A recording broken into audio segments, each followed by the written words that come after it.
ಧನುಸ್ಸು ರಾಶಿ ಸಾಯಂಕಾಲದಲ್ಲಿ ಕೆಲವು ವೈಯಕ್ತಿಕವಾದಂತಹ ವಿಚಾರಗಳಿಗೆ ಅಡ್ಡಿಯಾಗತಕ್ಕಂತಹ ಸಾಧ್ಯತೆ ಹೆಚ್ಚಾಗಿದೆ.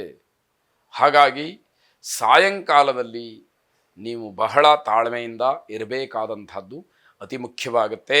ಕಮಿಷನ್ ಏಜೆಂಟ್ಸ್ಗಳಿಗೆ ಸ್ವಲ್ಪ ಹಿನ್ನಡೆಯಾಗ್ತಕ್ಕಂಥದ್ದು, ಇದನ್ನೇ ನಂಬಿ ಏನಾದರೂ ಬೇರೆ ವ್ಯವಹಾರಗಳನ್ನು ಇಟ್ಕೊಂಡಿದ್ದರೆ ಅದಕ್ಕೆ ತೊಂದರೆ ಆಗತ್ತೆ ಎನ್ನುವಂತಹ ಎಚ್ಚರಿಕೆ. ಹಳೆಯ ವ್ಯಾಪಾರ ವ್ಯವಹಾರಾದಿಗಳಿಂದ ಧನಹಾನಿ ಆಗುವಂತಹ ಸಾಧ್ಯತೆಗಳಿದೆ. ಮಕ್ಕಳಿಂದ ಬೇಸರ, ನೋವು ಎಲ್ಲವನ್ನ ನೋಡಬೇಕಾದಂತಹ ದಿವಸ ಇದಾಗಿರುತ್ತೆ. ಅನಾವಶ್ಯಕವಾಗಿ ದ್ವೇಷ, ಹಾಗೆ ಬೇರೆಯವರ ಬಗ್ಗೆ ಒಂದು ರೀತಿಯ ಮಾತ್ಸರ್ಯ ಬೆಳೀತಕ್ಕಂಥದ್ದಾಗತ್ತೆ. ಕೃಷಿ ಕ್ಷೇತ್ರದಲ್ಲಿ ಇರತಕ್ಕಂಥವರಿಗೆ, ವ್ಯಾಪಾರಸ್ಥರಿಗೆ ಅನುಕೂಲವಾಗುವಂತಹ ದಿನ ಇದು. ಮಿತ್ರರಲ್ಲಿ ಜಗಳವಾಗಬಹುದು. ಹಣದ ವಿಚಾರದಲ್ಲಿ ಸ್ವಲ್ಪ ಮಟ್ಟಿಗೆ ಕಿರಿಕಿರಿಯಾಗ್ತಕ್ಕಂಥದ್ದಿದೆ. ಸರ್ಕಾರಿ ಕೆಲಸ ಕಾರ್ಯಗಳಲ್ಲಿ ಅನುಕೂಲವಾಗ್ತಕ್ಕಂಥದ್ದಿದೆ. ವ್ಯವಹಾರದಲ್ಲಿ ನಂಬಿಕೆಯನ್ನು ಉಳಿಸ್ಕೊಳ್ಳೋದಕ್ಕೆ ತುಂಬ ಸಾಹಸ ಪಡಬೇಕಾಗತ್ತೆ. ಅಷ್ಟು ಸುಲಭವಾಗಿ ಇವತ್ತಿನ ದಿನಮಾನದಲ್ಲಿ ಯಾರೂ ಕೂಡ ನಂಬುವ ಪರಿಸ್ಥಿತಿಯಲ್ಲಿ ಇರುವುದಿಲ್ಲ ಅನ್ನುವಂಥದ್ದು. ದುರ್ಗಾ ಪ್ರಾರ್ಥನೆಯನ್ನು ಮಾಡಿ, ಜಯಂತಿ ಮಂಗಲಾ ಕಾಳಿ ಭದ್ರಕಾಳಿ ಕಪಾಲಿನಿ ದುರ್ಗಾ ಕ್ಷಮಾ ಶಿವಾ ಧಾತ್ರಿ ಸ್ವಾಹಾ ಸ್ವಧಾ ನಮೋಸ್ತುತೆ ಎಂಬ ಪ್ರಾರ್ಥನೆ ನಿಮ್ಮದಾಗಿರಲಿ. ಶುಭವಾಗಿ. ಮಕರ ರಾಶಿ ವಿದ್ಯಾರ್ಥಿಗಳಿಗೆ ಮುನ್ನಡೆ ಇದೆ, ಯಶಸ್ಸನ್ನು ನೋಡುವಂತಹ ದಿವಸವಾಗುತ್ತೆ. ಮಹಿಳೆಯರಿಗೆ ವ್ಯಾಪಾರದ ದೃಷ್ಟಿಯಿಂದ ಮೋಸವಾಗ್ತಕ್ಕಂತಹ ಸಾಧ್ಯತೆ ಹೆಚ್ಚಾಗಿದೆ. ಆರೋಗ್ಯದ ಬಗ್ಗೆ ಹೆಚ್ಚು ಗಮನವನ್ನು ಹರಿಸಬೇಕಾದಂಥದ್ದು. ಆರೋಗ್ಯದ ದೃಷ್ಟಿಯಿಂದ ಮನೆಯಲ್ಲಿ ಆಗಬೇಕಾದಂತಹ ಶುಭ ಕಾರ್ಯಗಳನ್ನು, ಪ್ರಯಾಣವನ್ನು ಎಲ್ಲವನ್ನೂ ಕೂಡ ಮುಂದಕ್ಕೆ ಹಾಕಬೇಕಾದಂತಹ ಪರಿಸ್ಥಿತಿಗಳು ಒದಗಬಹುದು ಅನ್ನುವಂಥದ್ದು, ಅಂತಹ ಸಂದರ್ಭಗಳು ಬರುತ್ತೆ ಅನ್ನುವಂತಹ ಸೂಚನೆ ಕಾಣ್ತಾ ಇದೆ. ಹಿತಶತ್ರುಗಳಿಂದ ತೊಂದರೆ ಆಗ್ತಕ್ಕಂತಹ ಸಂಭವ ಹೆಚ್ಚಾಗಿ ಕಾಣ್ತಾ ಇದೆ. ಶಾಲಾ ಕಾಲೇಜುಗಳಲ್ಲಿ ವಿದ್ಯಾರ್ಥಿಗಳು ಯಾವುದೇ ಕಾರಣಕ್ಕೂ ವಾದ ವಿವಾದ ಜಗಳಗಳನ್ನು ಮಾಡಿಕೊಳ್ಬೇಡಿ ಅನ್ನುವಂಥದ್ದು. ಅನಗತ್ಯವಾದಂತಹ ವಸ್ತುಗಳನ್ನು ಖರೀದಿ ಮಾಡುವಾಗ ಜಾಗ್ರತೆ ಇರಲಿ. ಮೋಸ ಹೋಗುವಂತಹ ಸಾಧ್ಯತೆಗಳು, ಹಣವನ್ನು ಕಳೆದುಕೊಳ್ತಕ್ಕಂತಹ ಸಾಧ್ಯತೆಗಳು ಹೆಚ್ಚಾಗಿ ಕಾಣುವಂಥದ್ದಿದೆ. ಉಗ್ರ ನರಸಿಂಹನನ್ನು ವಿಶೇಷವಾಗಿ ಪ್ರಾರ್ಥನೆಯನ್ನು ಮಾಡಿ. ಶುಭವಾಗಿ. ಕುಂಭರಾಶಿ ಫಲಾಪೇಕ್ಷೆ ಇಲ್ಲದೆ ಮಾಡ್ತಕ್ಕಂತಹ ದಾನದಿಂದ ಸಂಪೂರ್ಣವಾದಂತಹ ಫಲವನ್ನು ನೀವು ಪಡ್ಕೊಳ್ಬಹುದು. ಕುಟುಂಬದಲ್ಲಿ ವಾಗ್ವಾದಗಳು ನಡೀತಕ್ಕಂಥದ್ದಿದೆ.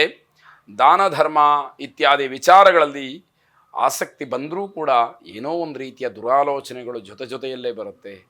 ದಾನ ಮಾಡುವಂತಹ ಮನಸ್ಸಿರುತ್ತೆ, ದಾನ ಮಾಡೋದಕ್ಕೆ ಮುಂದಾಗ್ತೀರಿ, ಆದರೆ ಕೆಟ್ಟ ಯೋಚನೆಗಳು ಅಲ್ಲಿ ಬರುತ್ತೆ. ಯಾಕೆ ಕೊಡಬೇಕು ಅನ್ನುವಂಥದ್ದು, ಇಷ್ಟು ಕೊಡಬೇಕಾ, ಹೀಗೆ ಕೊಡಬೇಕಾ, ಇವೆಲ್ಲ ಮನಸ್ಸಿನಲ್ಲಿ ಬರುವಂಥದ್ದಾಗತ್ತೆ. ಯಾರಿಗಾದರೂ ಸಹಾಯ ಮಾಡಿದರೆ ಅವರಿಂದ ನನಗೇನಾಗತ್ತೆ ಅಂತ ಹೇಳಿ ಆಲೋಚನೆಯನ್ನು ಮಾಡ್ತಕ್ಕಂಥದ್ದು ಮತ್ತೆ ಮತ್ತೆ ನಿಮ್ಮ ಎದುರುಗಡೆ ಬರ್ತಕ್ಕಂಥದ್ದು. ನಾನು ಯಾರಿಗೋ ಸಹಾಯ ಮಾಡ್ತೀನಿ, ಅದಕ್ಕೆ ಪ್ರತಿಫಲವಾಗಿ ನನಗೇನಾದರೂ ಅವರಿಂದ ಆಗಬೇಕು ಅನ್ನುವಂತಹ ಯೋಚನೆಗಳು ನಿಮ್ಮ ಮನಸ್ಸಿನಲ್ಲಿ ಬರುವಂಥದ್ದು. ನೌಕರಿಯಲ್ಲಿರ್ತಕ್ಕಂಥವರು ವರ್ಗಾವಣೆಗೆ ಪ್ರಯತ್ನವನ್ನು ಮಾಡ್ತಾ ಇದ್ದರೆ ಅದಕ್ಕೆ ಸ್ವಲ್ಪ ಪುಷ್ಟಿ ಸಿಕ್ಕುತ್ತೆ. ಏನೋ ನೀವು ಅಂದುಕೊಂಡಂತಹ ರೀತಿಯಲ್ಲಿ ಆಗಬಹುದೇನೋ ಅನ್ನುವಂತಹ ಒಂದು ವಿಷಯಗಳು ನಿಮ್ಮ ಹತ್ರ ಬರುವಂಥದ್ದಾಗತ್ತೆ. ನ್ಯಾಯಾಂಗದಲ್ಲಿ ಕಾರ್ಯವನ್ನು ನಿರ್ವಹಿಸ್ತಾ ಇರ್ತಕ್ಕಂಥವ್ರಿಗೆ ತುಂಬ ಶುಭ ಫಲವನ್ನು ನೋಡಬಹುದಾದಂತಹ ದಿವಸ. ಋಣಬಾಧೆಯಿಂದ ಮುಕ್ತರಾಗಬಹುದು. ಸಾಲವನ್ನು ತೀರಿಸ್ತಕ್ಕಂತಹ ಅವಕಾಶ, ಆ ಯೋಗ ಈ ದಿವಸ ಇರುತ್ತೆ. ಪಾಲುದಾರಿಕೆಯ ಹಣ ಹೂಡಿಕೆಯಲ್ಲಿ ಆರ್ಥಿಕ ಸಂಕಷ್ಟವನ್ನು ತಮಗೆ ತಾವೇ ತಂದುಕೊಳ್ತಕ್ಕಂತಹ ಪರಿಸ್ಥಿತಿ, ಇದು ಬೇಕಾಗಿರೋದಿಲ್ಲ, ಸ್ವಯಂಕೃತ ಅಪರಾಧ. ಆದರೆ ಅದನ್ನು ಮಾಡಿ ಸಿಗ ಹಾಕ್ಕೊಳ್ತೀರಿ. ವಿಷ್ಣು ಸಹಸ್ರನಾಮವನ್ನು ಶ್ರವಣ ಮಾಡಿ. ಶುಭವಾಗಿ. ಕೊನೆಯದಾಗಿ ಮೀನರಾಶಿ ಮಹಿಳಾ ನೌಕರರಿಗೆ ಶುಭ ಸುದ್ದಿಯನ್ನು ಹೇಳುವಂತಹ ದಿವಸ ಇದು. ಹಿರಿಯರ ಮಾತಿಗೆ ಗೌರವವನ್ನು ಕೊಡುವಂಥದ್ದು ಬಹಳ ಮುಖ್ಯವಾಗುತ್ತೆ. ಅವರ ಮಾರ್ಗದರ್ಶನ, ಅವರ ಆಶೀರ್ವಾದ ಸದಾಕಾಲ ನಿಮಗೆ ರಕ್ಷಣೆಯಾಗಿ ಇರುತ್ತೆ ಅಂತ ಹೇಳಬೇಕು. ಸ್ವಭಾವದಲ್ಲಿ ಸ್ವಲ್ಪ ಮಟ್ಟಿಗೆ ಬದಲಾವಣೆಯನ್ನು ಮಾಡಿಕೊಂಡ್ರೆ ಎಲ್ಲ ರೀತಿಯ ಒಳ್ಳೆಯದು ಕೂಡ ನಿಮಗೆ ಆಗುವಂಥದ್ದಿದೆ. ನಿಮ್ಮ ತೀರ್ಮಾನವನ್ನು ಸ್ಥಿರವಾಗಿಟ್ಟುಕೊಂಡ್ರೆ ವ್ಯವಹಾರದಲ್ಲಿ ಲಾಭ ಅಂತಕ್ಕಂಥದ್ದು ನಿಮ್ಮದಾಗತ್ತೆ. ಜೊತೆಗೆ ಆರೋಗ್ಯದ ಬಗ್ಗೆ ಗಮನ ಹರಿಸಿ, ಮಾತಿನ ಬಗ್ಗೆ ಸ್ವಲ್ಪ ಕಡಿವಾಣ ಇರಲಿ.